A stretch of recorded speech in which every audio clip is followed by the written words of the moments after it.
Welcome to Big Daddy's Story Time. We're reading Thomas the Tank Engine, Off the Rails. Gordon was resting in a siding. Beep, beep, beep, beep, beep. Hello, fat face, whistled Henry. What cheeks, spluttered Gordon. That Henry is too big for his wheels. Fancy speaking to me like that. Me? He went on, letting off steam. Me, who has never had an accident. Aren't jammed whistles and burst safety valves accidents? Asked Percy innocently. No, indeed, said Gordon huffily. High spirits might happen to any engine. But to come off the rails, well, I ask you, is it right? Is it decent? A few days later, it was Henry's turn to take the express. Gordon watched him getting ready. Be careful, Henry, he said. You're not pulling the flying kipper now. Mind you keep on the rails today. Henry snorted away. Gordon yawned, and went to sleep.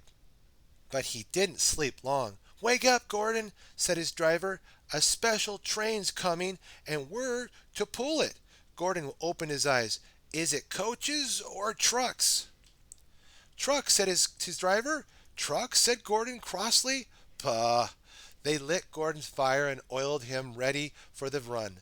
The fire was sulky and wouldn't burn, but they wouldn't wait and couldn't wait, so Edward pushed him to the turntable to get him facing the right way. I won't go! I won't go! grumbled Gordon. Don't be silly, puffed Edward. Gordon tried hard, but he couldn't stop himself being moved. At last he was on the turntable. Edward was uncoupled and backed away, and Gordon's driver and fireman jumped down to turn him around.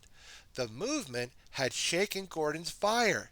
It was now burning nicely and making steam. Gordon was cross and didn't care what he did. He waited till the table was halfway around. I'll show them, he hissed, and moved slowly forward.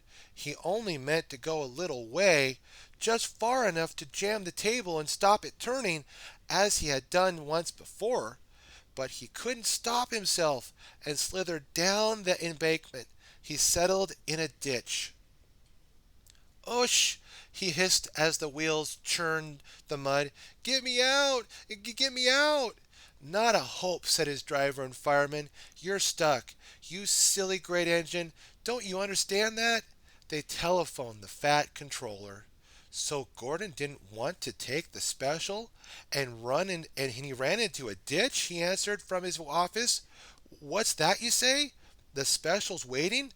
Tell Edward to take it, please. And Gordon, oh, please leave him where he is. We haven't time to bother with him now." A family of toads croaked crossly at Gordon as he lay in the mud. On the other side of the ditch, some little boys were chattering. "Coo, doesn't he look silly? They'll never get him out." They began to sing. Silly old Gordon fell in a ditch, fell in a ditch, fell in a ditch. Silly old Gordon fell in a ditch, all on a Monday morning. The school bell rang, and still singing, they chased down the road. "Pshaw!" said Gordon, and he blew away 3 tadpoles and an inquisitive newt. Gordon lay in the ditch all day. "Oh dear," he thought, "I shall never get out." But that evening they brought floodlights. Then with powerful jacks they lifted Gordon and made a road of sleepers under his wheels to keep him from the mud.